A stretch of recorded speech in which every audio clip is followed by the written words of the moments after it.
Like, we're not paid racers by any means. We don't have any sponsorships. Anything can happen at any given time.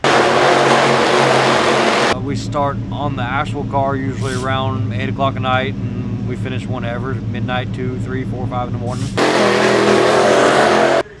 I would say it could be a little bit like driving on snow. Drive fast and just hope to God it works out. My name's Chuck Frater. I kind of just help out here around the shop, just one of the friends. Really only been probably working with him about 8-9 months now as far as here around the shop. Known Nick for a couple years now through another mutual friend.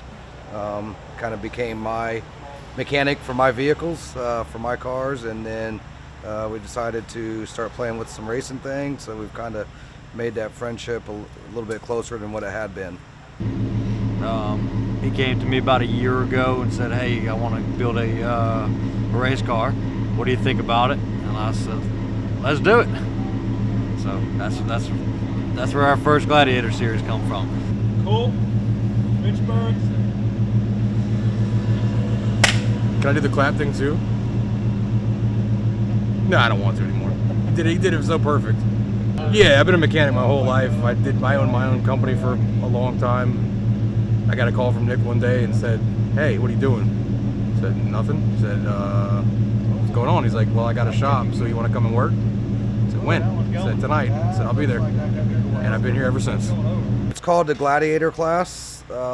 It's supposed to consist of a front-wheel drive car that is supposed to be completely stock, minus it obviously having a roll cage, racing seat, just all the safety equipment, required to be safe.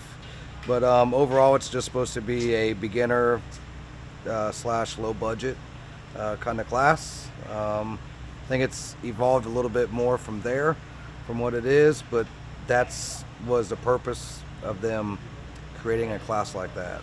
I've never done this dirt track thing. I've never been involved in any other than straight line racing. That's pretty much it. So all my things I get to look for and what I listen for and what I do all has to do with just going in a straight line, traction, engine performance, shift points. I don't exactly know what all to look for, but as we're there with other people that have other talents and have been doing this for way longer than I've ever been involved, they kind of help, give me some pointers. This car here was a perfect running daily driver, and it goes from a daily driver to Chuck put a lot of time and effort into stripping it down, cleaning it up, and then the whole crew here, Richburgs, we pulled the motor out, put it on the bench, built it, tore the transmission apart, went through it, go through the suspension, change shocks and struts, and figure out tire sizes. I think we spent probably 2 nights alone just going through math, trying to figure out what the proper tire size was going to be that we needed to run on the car. So it's definitely a huge investment of time, but at the end of it is worth it when you get to see that the car go around the track and you're like, yeah, we're the ones who put that thing together. Had some local folks here in St. Augustine build the roll cage for it, known as Showers Chassis. Been around the racing world for a long time, so they know what they're doing there, and put my life in their hands as far as building me a safe race car, as far as the roll cage. Everything else that's been done on it has been done at this shop with the guys, Nick, Colt, Mr. Richard. Everyone's kind of had a hand in it. Dustin, several people's had their hands in it to be able to make it all possible. Yeah, basically I just make sure that the car's running right, watch it as it goes around the track during the weekdays or weekends, and fine tune it when it gets back off the track. Make sure it's running right, see if anything needs to be tweaked or twisted or turned, and if he comes to me with questions, I pretty much usually got most of the answers he needs. Just kind of manage him, make sure he's doing his job right, and then I let him know when he's when it's him that's messing up and not the car. Been doing a lot of wiring, hooking up stuff, checking out some things with the car electronically.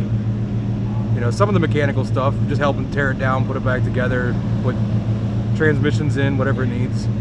So, but more electronics, and then at the track, just diag on the fly, whatever goes good or could happen wrong. But it had no power, so it laid down. I don't know. It's a good question. I'll leave it to the experts. I used to play adult kickball prior to messing with this, and as you get a little bit older, you're not as sharp and as fast as all the younger kids or the college kids that primarily play at that age range. So, like I said, one of the things of having Nick as a friend and being able to have the opportunity and somewhere to do it from. If I didn't have a shop to do it from, I wouldn't be able to do it from my house. Yeah, I mean, I would say for the average person that would like to go get their feet wet in it, could probably buy a car, $1,500, $2,000. It may not be a competitive car, but it would get them out there racing. And then, of course, the cost varies on, do you break things? The cost to go do it is relatively inexpensive to get in. There's a lot of time goes in the car. We usually try to do it late in the evening times, and it's nothing. I mean, there's been many nights we're here till 4 or 5 o'clock in the morning, just trying to finish stuff up, trying to make sure it's right, trying to make sure we're got a game plan for the next day. It's not, it's not as data involved as like being in a actual like a top fuel drag racing car, because you're running on the verge of blowing them up every second that they're running. This is more of a make as much power as you can and make sure it's reliable. So typically we like to set things up so that when we go to the track we don't have any issues unless there's something that fails. So you really can just get out there and focus on driving. That's what what we do here. It's in the blood. Cars are what we love. So we've always done racing in the past, growing up as a kid and as a young adult, and was always involved with it. But now when we have the opportunity to build another car, it's like absolutely. It's something to take the stress off the day-to-day activities. It's its own stress and its own aggravation, but it's worth it. It's a lot of fun at the end of it. When I lived in the Carolinas, when I was in the military, I was around kind of the grassroots of dirt track racing, and that's kind of where, for me, which was 18, 19, 20 plus years ago, that I got around it. I'd been around it when I was a kid, but got around it, was able to help some folks there with their cars, and kind of got a little passion, a little itch for it. So, and I like small town stuff. I like small groups of people, or a lot of people know as the Good Old Boy Network. I kind of like that. Stick with dirt track.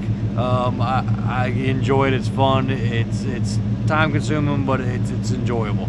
I think if we stepped up into anything higher class than that, it would kind of take a lot of the fun out of it, a lot of the day-to-day stuff, and it puts a lot more pressure and stress on you. So I enjoy watching other racing, but I really love to do dirt racing. I mean, I don't foresee this being anything that slows down. Hopefully the next, after this season, hopefully we'll add another car to the fleet and see if we can't tear that up. And I'm along for the ride. Whatever they want to do, whatever Chuck wants to do, he's the owner. I'm kind of a grunt. But it doesn't matter what it's going to be. It won't stop. Like I said, we'll try to add some more stuff. I might even build another car one of these days. Go straight real fast. But that's all my fucking interview was. I thought you were gonna ask me all kinds of different stuff. Well, yeah, you can cut out 90% of it. Did you have a ball hanging out? I tried to, but I